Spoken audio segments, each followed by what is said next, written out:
అండి. మా ఆయనకి మామిడికాయ పచ్చడి నచ్చదు. నాకు టమాటా పచ్చడి నచ్చుతదిలేండి. కాకపోతే మా ఆయనేమో మామిడికాయ తినడనమాట. నాకు నచ్చిన టమాటా పచ్చడి చెయ్యి అన్నాడు. అది ఎండబెట్టాలి అన్నీ చేయాలని చెప్పి నేను చెయ్యట్లేదు.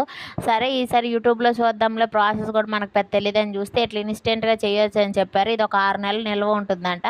ఒక చింతపండు మాత్రమే నేను యూట్యూబ్‌లో చెప్పినట్టు కొలత తీసుకున్నాను. మిగతావన్నీ నాకు కొలత తెలియలేదనమాట. నా అజ్జ ప్రకారం ఏసేసాను. అందుకే కొంచెం ఉప్పు తక్కువయింది గానీ తర్వాత యాడ్ చేసుకుంటే బానే ఉంటదనిపిచ్చింది. ఇక్కడ మొత్తము చింతపండు, టమాటాలు బాగా మగ్గబెట్టుకోవాలి. మగ్గిన తర్వాత మిక్సీ పట్టుకోవాలి. మిక్సీ పట్టినప్పుడే కారం, ఉప్పు, ఎల్లిపాయలు, పసుపు, కొంచెం ఆవపిండి, మెంతిపిండి ఏసుకోవాలి. ఏసుకున్న తర్వాత ఇట్లా పోపేసుకోవాలనమాట. పోపేసుకొని పోపులో బాగా ఫ్రై చేయాలి. 5, 10 నిమిషాలు బాగా ఫ్రై అయితేనే మనకి పచ్చివాసన పోయి పచ్చడి ఎక్కువ రోజులు నిల్వ ఉంటుందంట. నేను కూడా ఒక 10 నిమిషాలు ఫ్రై చేశాననమాట. ఫ్రై చేసిన తర్వాత మాత్రం బాగుంది. టేస్ట్ అయితే ఎండబెట్టినంత కాకపోయినా కూడా కొంచెం బాగానే వచ్చిందనమాట. నా వీడియో కనుక నచ్చితే లైక్ చేయండి. Bye bye.